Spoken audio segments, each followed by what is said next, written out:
తర్వాత మీకు ఏలినాడు మూడవ స్థానంలో గురువు ఉన్నాడు. మీ రాశికి భాగ్యాధిపతి తృతీయంలో ఉన్నాడు. తృతీయం అంటే సందేహము, అనుమానము, ప్రయత్నము, కమ్యూనికేషన్, ఇతరులతో సంబంధ బాంధవ్యాలు, మీరు చేసే ప్రయత్నము. మేషరాశిలో డౌట్లు ఎక్కువ వస్తుంటాయి. మామూలు డౌట్లు కాదు వీళ్ళకి వచ్చేవి. ఎట్లా ఉంటాయంటే, శ్రీరాముల వారికి 12,000 అనుమానాలు వచ్చాయి. వశిష్ఠుల వారు తీర్చారు. 12,000 అనుమానాలు అదే వశిష్ఠ గీత అయింది. అంతకన్నా ఎక్కువ వస్తాయి మీకు. ఎందుకంటే బ్రెయిన్ కాబట్టి, తల కాబట్టి మీకు సహజంగానే అదేంది, ఇదేంది, అదేంది. సైంటిస్టులు కూడా ఆలోచించారు. అట్లా ఆలోచిస్తారు. అలా ఆలోచించాలి అంటే మీరు సోంబేరులు కాదని అర్థం. ఆలోచనతో శ్రమిస్తున్నారని అర్థం. సందేహ నివృత్తికి గురువే పోయి మీకు మీ యొక్క ఆలోచన, అనుమానం అనేటువంటి ప్లేస్లో గురువు ఉన్నాడు కాబట్టి నివృత్తి చేసుకోవచ్చు చక్కగా. ఆయన చేస్తూ ఉంటాడు. క్వశ్చన్ ఆన్సర్ మీరే క్రియేట్ చేసుకుంటూ ఉంటారు. మీకు దొరుకుతూ ఉంటుంది. ఇంకొకరైనా అడిగితే కూడా మీరు నాకెందుకు రా బాబు అంటారు. వాళ్ళకి ఆలోచించి ఐడియా ఇస్తారు. మీరు ఆలోచిస్తారు బ్రెయిన్తో.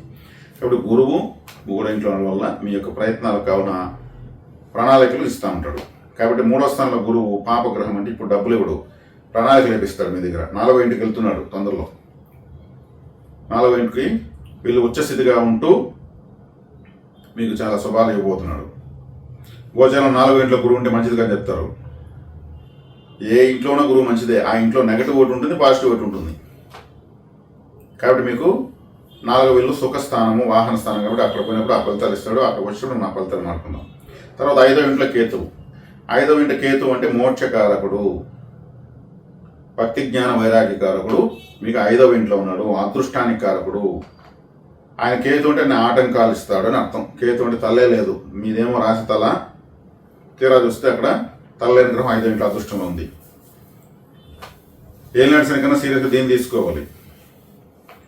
కాబట్టి అదృష్టం విషయంలో తల్లలేని పనులు ఉన్నప్పుడు, తల్లలేని గ్రహం ఉన్నప్పుడు మీరు చేసేవి అంత పక్క ప్రణాళిక వేసినా కానీ ఏంది మనం ఇంత తలతెక్క ఆలోచించడం అనే విధంగా చేస్తాడని అర్థం. కాబట్టి 5వ స్థానం అంటే కులదేవత అని కూడా ఉంది. కులదేవతా స్థానమే 5వ స్థానం.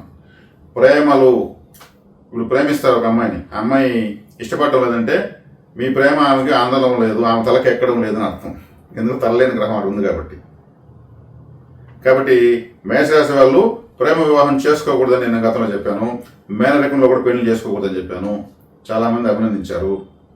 కొన్ని వేలకు వేలుగా చూశారు. చాలా అభినందన. ఆశ్చర్యపోయేటువంటి స్థాయిలో నాకు ఆశీర్వాదాలు ఇచ్చారు.